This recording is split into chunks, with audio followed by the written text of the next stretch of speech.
Hello student, કેમ છો બધા? આજે હું તમારી સાથે એક વસ્તુ ડિસ્કસ કરવા માંગુ છું જે ઘણા બધા સ્ટુડન્ટ ભૂલ કરતા હોય છે, જેના લીધે તેમનું એડમિશન પણ ઘણીવાર અટકી જતું જોવા મળ્યું છે. મને લાઈફનો અનુભવ છે. ઘણીવાર એડમિશન પ્રોસેસમાં જોઉં છું કે સ્ટુડન્ટ કન્ફ્યુઝ હોય, વસ્તુ ભૂલી જતા હોય છે. આવું કેમ થાય છે? બિકોઝ તેઓ પહેલાથી ધ્યાન રાખતા હોતા નથી આ વસ્તુ. આપણે 12 પછી કરિયરનું વિચારીએ છીએ, આ કરવું છે, પણ આના વગર એડમિશન નહીં મળે ને. તો સૌથી પહેલા આ કરવાનું, પછી બધું વિચારવાનું બાકીનું. તો ધોરણ 12 પછી કઈ કઈ વસ્તુ ધ્યાન રાખવી? કે ધોરણ 12 પછી શું એમ કહી શકીએ તો બી ચાલે. 12 પછી પહેલા ડોક્યુમેન્ટ તૈયાર કરવાના તમારે બધા. એક ફાઇલ લઈ લેવાની, ગમે ત્યાંથી 10 રૂપિયાની નાની ફાઇલ મળી શકે છે. તમારા એટલા ડોક્યુમેન્ટ એમાં આવી જશે. કાં પછી કોઈ બીજી ફાઇલ લઈ લેવાની 50-60 રૂપિયાની, એક કવર કોઈ પણ લઈ લેવાનું, જેમાં તમે તમારા ડોક્યુમેન્ટ રાખી શકો. સમજાણું? 12 પછી તમારે કઈ વસ્તુનું ધ્યાન રાખવું? માર્કશીટ તમારી રેડી હોવી જોઈએ 12મા ધોરણની. જેમ કે એ ભલે જૂનમાં આવે કે લેટ આવે, એવું નથી કે 12ની એક્ઝામ પછી ડાયરેક્ટ માર્કશીટ. એડમિશન પહેલા તમારી પાસે માર્કશીટ રેડી હોવી જોઈએ. તમે ક્યાંય પણ એપ્લિકેશન અપ્લાય કરવા જાઓ, પ્રોસેસ ચાલુ થાય એ પહેલા માર્કશીટ તમારી રેડી હોવી જોઈએ. 10-15 દિવસ પહેલા યા મહિના પહેલા, યા ફિર ફોર્મ ભરતી વખતે. બીજું છે LC, સ્કૂલ લિવિંગ સર્ટિફિકેટ. આ તમને સ્કૂલમાંથી કાઢી આપવામાં આવે છે. મેં ઘણીવાર જોઉં છું કે સ્કૂલવાળા કાઢી આપતા નથી હોતા, અને જ્યારે સ્ટુડન્ટને ખબર પડે છે એડમિશન પ્રોસેસ વખતે, ત્યારે સ્કૂલમાં ફોન કરે છે. આવી પણ સિચ્યુએશન મેં જોઈ છે. તો સ્કૂલવાળાને કહી દેવાનું પહેલાં જ કે આ કાઢી આપો, આના વગર આગળ અમારી પ્રોસેસ નહીં થાય. તો ગમે ત્યાંથી ગમે એમ કરીને આ સર્ટિફિકેટ તમારે લેવાનું છે, સ્કૂલમાંથી કાઢી આપવું પડશે એમને ગમે એમ કરીને. ઓકે. પછી છે caste certificate, EWS certificate, OBC, SC/ST, જે પણ તમને લાગુ પડતું હોય તમારે કાઢી લેવાનું તાલુકામાંથી, જિલ્લામાંથી. ઓકે, સમજાણું? આ બધી વસ્તુ તમારે રેડી રાખવાની છે, પહેલાં કરી લેવાનું છે. એમાં વાર લાગશે પ્રોસેસમાં, 10-15 દિવસ, મહિનો બી લાગી શકે. બધી વધીને 10-15 દિવસ તો લાગશે જ, 10 દિવસ. તો તમારે એ પહેલાં કરી લેવાનું બધું, 12 પત્યા ભેગું જ.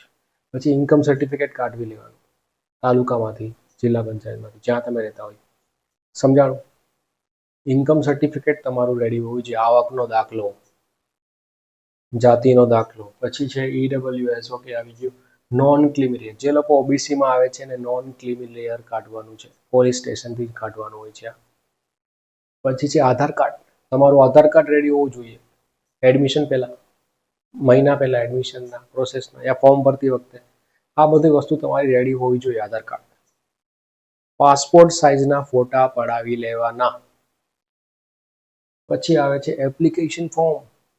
આ બધા ડોક્યુમેન્ટ તમારે 12 પતે પછી કાઢવી લેવાના છે.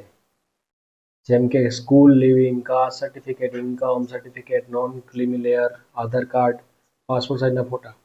અને જ્યારે તમે એપ્લિકેશન ભરવા જાઓ ત્યારે તમારી પાસે ફોન છે તો તમારે ફોનમાંથી ભરવાની ટ્રાય કરો, આવડી જશે. કોઈ લાંબી પ્રોસેસ હોતી નથી, કોઈ પણ ફોર્મ ભરી શકાય. બધી વસ્તુ અવેલેબલ છે. સમજાણું? યુટ્યુબમાં કેમ ભરવું, તો જાતે ભરવાની ટ્રાય કરવાની ભાઈ. હવે તમે નાના નથી રહ્યા. ઓકે, 17 વર્ષ એટલે બહુ મોટી કહેવાય ઉંમર. તમને એટલું તો આવડવું જ જોઈએ.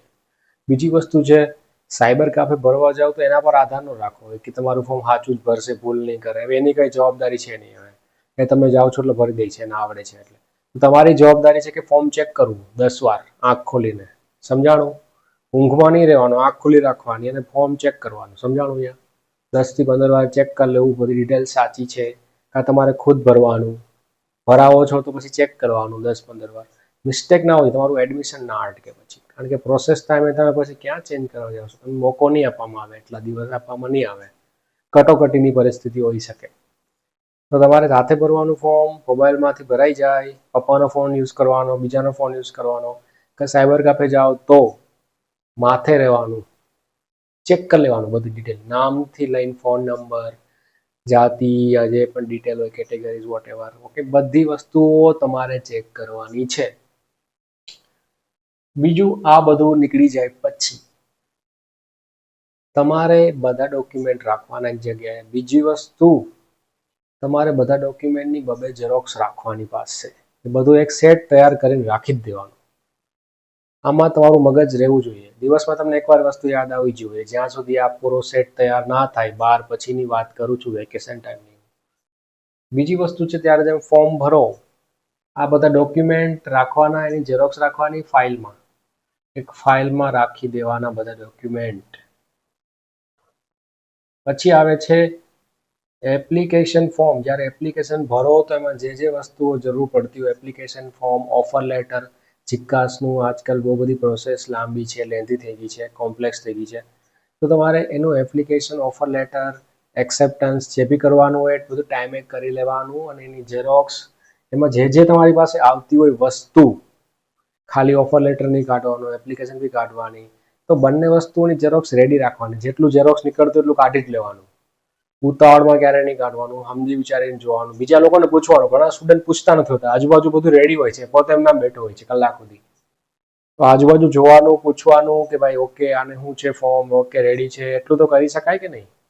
તો આજુબાજુ જોવાનું બધી જગ્યાએ, ઓકે રેડી છે, હા, તો પછી જલ્દી કરી લેવાનું. એડમિશન ટાઈમ આવે પછી તમે ત્યારે કરવા જાઓ તો લેટ થઈ જાય પછી. ઓકે, તમારો વારો આવે, તમારે પાસે વસ્તુ ઘટતી હોય ને તમે લેવા જાઓ, ઝેરોક્સ ન મળે, લેટ બી થાય, તે દિવસે તમારો વારો હોય, બીજા દિવસે પાછું ન હોય તો એપ્લિકેશન ફોર્મમાં જે ડોક્યુમેન્ટ કાઢવાના કાઢી લેવાના. ઓફર લેટર, એપ્લિકેશન ફોર્મ, બધાની ઝેરોક્સ રેડી રાખવાની, બાબે કાઢવી લેવાની ઝેરોક્સ. બીજી વસ્તુ, જ્યારે એમ કહીએ કે સેલ્ફ અટેસ્ટેડ, જ્યાં પણ તમે જાઓ એમ કે સેલ્ફ અટેસ્ટેડ,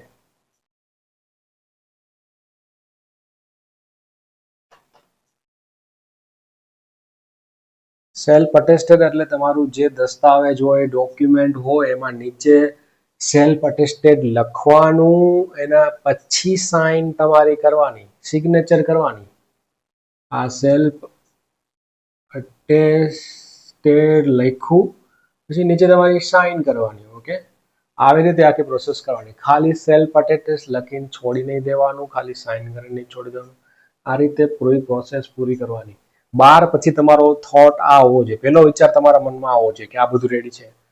પછી કરિયરનું વિચારવાનું, કયો કોર્સ કરવો, શું કરવું, આ તે બધી. ઓકે, પહેલા આ વિચારવાનું, આ રેડી રાખવાનું. ઓકે, આ કરિયર જ છે, પાર્ટ છે, આના આગળ એડમિશન નહીં મળે. તો પહેલા 12 પછી શું, પહેલા આવવું જોઈએ વસ્તુ મગજમાં. ઓકે, 12 પછી ડોક્યુમેન્ટ, સમજાણું? બાકીની વસ્તુ આપણે પ્રોસેસ આગળના નવા વિડીયોમાં લાવશું. બીજી કઈ વસ્તુ ધ્યાન રાખવી, કયા કોર્સિસ કરવા, અલગ અલગ વિડીયો આ ચેનલમાં આવતા રહેશે. ઓકે, ત્યાં માટે આવજો.